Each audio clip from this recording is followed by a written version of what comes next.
Bom, o rádio sempre foi muito presente na minha vida, não só na minha vida profissional, como também na minha vida pessoal. Quando eu era criança, eu já era um grande fã de rádio, né? Eu ouvia muito rádio, conhecia muito rádio. A época do auge da Jovem Pan 2, que a gente falava que era a Jovem Pan FM, existia a Jovem Pan AM e inaugurou a Jovem Pan FM, que era chamada Jovem Pan 2, né? Nos anos 80. Teve também a Transamérica, que ganhou sua identidade de rádio jovem no final dos anos 80, no meio ao final dos anos 80, né? Antes ela era uma rádio mais adulta. E eu era muito ouvinte, tão apaixonado que na época eu fui visitar os estúdios da Jovem Pan. Como o rádio naquela época era bem parecido com televisão hoje, uma coisa grandiosa, uma coisa não tão acessível, né, pra gente como é hoje. Para você visitar o estúdio da Jovem Pan, você precisava marcar a hora e fazer parte de um grupo que ia ser escoltado, tipo como se fosse um guia turístico, ia levar você para conhecer os estúdios da Jovem Pan. Mesmo porque equipamento de rádio naquela época era tudo muito caro, muito tecnológico para a época. Hoje já é uma coisa bem mais simples, né? Apesar de também não ser uma coisa barata. E nesse dia que eu fui fazer essa visita, até quem estava no ar era o Beto Rivera, um locutor que foi muito conceituado em São Paulo nos anos 80 e que, por coincidência, quando eu fui trabalhar na Gazeta FM, ele foi meu superintendente.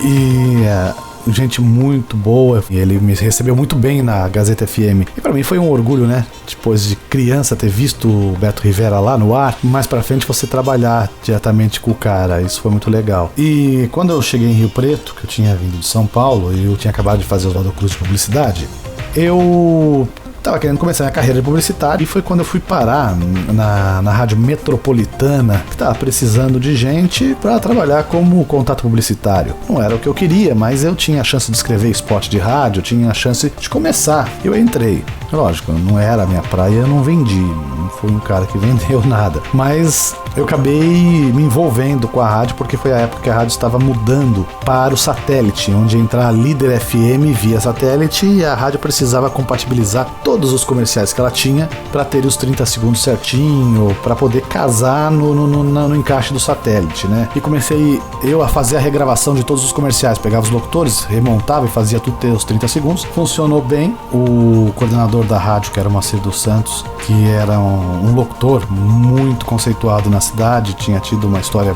de sucesso no rádio da cidade, era um grande comunicador, ele era o coordenador artístico da rádio, ele gostou do meu trabalho e acabei ficando ali fazendo várias coisas na rádio nessa questão. Fui responsável pela produção do Radar Noticioso, que era um programa de notícias, né? Então eu trouxe aquele estilo de São Paulo, aquele estilo de Jovem Pan AM, né? Tudo sua vinhetinha, tudo tinha seu fundo, tinha as pautas, tudo organizados, bonitinhos, roteiro para seguir. Então o Radar Noticioso acabou sendo um programa bem montado em cima disso e eu era responsável por essa produção e pela direção para funcionar.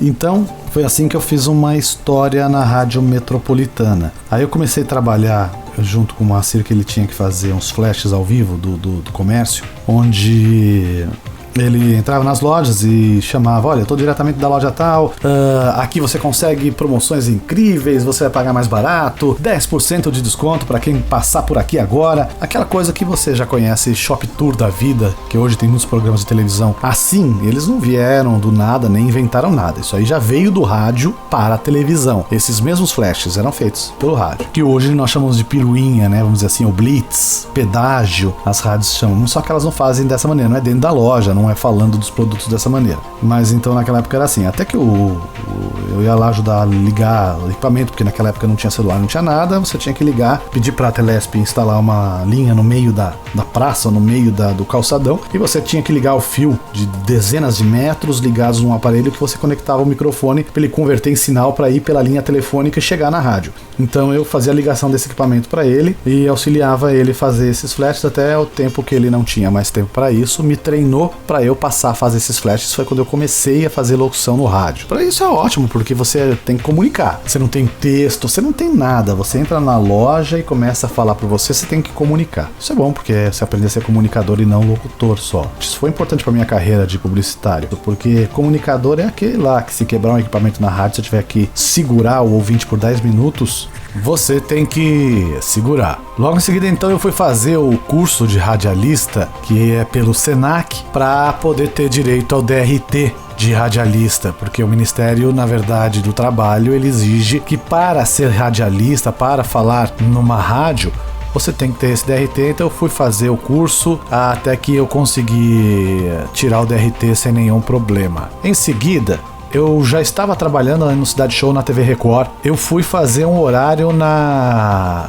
Rádio Independência, onde eu tive um horário de madrugada também, fiz o Clube da Insônia. Era o único locutor no ar na madrugada, né? E fiz um horário também de dia na Independência. Fiz um programa jornalístico na Rádio Metrópole AM, onde eu fazia também a produção, como eu fazia no Radar Noticioso. Era tipo uma revista, tinha abertura, tinha trilha, tinha toda a produção, as pautas certinho, o que tinha que falar, era tudo organizadinho, e eu fiz esse programa durante um tempo na Rádio Metrópole, que hoje é a Jovem Pan AM. E logo em seguida eu resolvi voltar para São Paulo. E em São Paulo eu comecei a trabalhar na Rádio Metropolitana FM e começou minha carreira em São Paulo. Eu trabalhei na Metropolitana, eu trabalhei na 97 FM, eu trabalhei na Rádio Mix FM, onde eu trabalhei como locutor, mas também na produção, junto com Paulo Melo e o Zappa, uma equipe legal que veio da Transamérica, com outra equipe que veio da 89. Vamos dizer que essas pessoas que fizeram a Mix FM virar a Mix FM de verdade. Então eu trabalhava na produção, escrevia humor também na Mix FM,